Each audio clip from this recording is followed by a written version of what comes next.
My childhood was fantastic. I grew up in Sabah, in Kota Kinabalu, fantastic small town.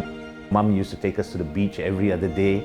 We used to go hashing with my father in the jungles of KK. We lived in the federal government quarters in this place called Kampung 14 in Likas. 14 because it only had 14 homes and the homes were longhouses. And we were lucky, we had the one that was facing the to-be-built Likas Sports Complex. It's probably one of the best sports complexes in Malaysia. I was in the midst of Sabah being developed. And to see that sports complex come from ground zero right to where it was, and to see Manchester United play Sabah, to see all that just come up, to see a lot of Kota Kinabalu come up. My childhood, I still remember fondly, a lot of my toys were Bob the Builder kind of toys, the cranes and lots of plasticine to mold and Lego. So yeah, I think that was something that was very inherent in me. The first thing that I wanted to do after I finished high school was architecture. But at that time, a great skill in art was really required, and I wasn't a great art student. So I decided to get into surveying, chartered surveying, which is what I did. My degrees in property management and valuation.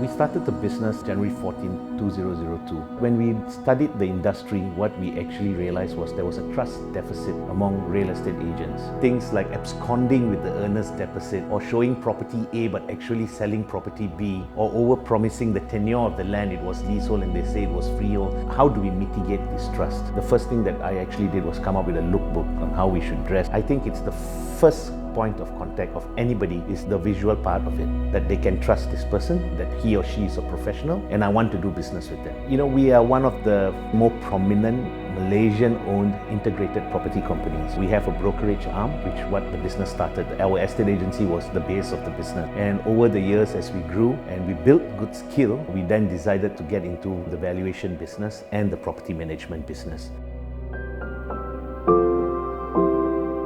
It's been a long 20 years, and we've grown exponentially.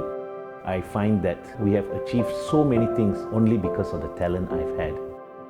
My first colleague is still with me. A lot of my colleagues I've worked more than 10 years and are still staying with us. And for me, that talent is what propelled us to where we are today. And Malaysia is wonderful. We have wonderful talent in this country. It's just about managing them. It's about getting them to believe what this tribe's about. And I think we can go and really make a difference in the world. Living in Kampung 14 in the longhouse, you begin to understand that what happens at one end of the longhouse has to be translated to the other end. It has to be collective.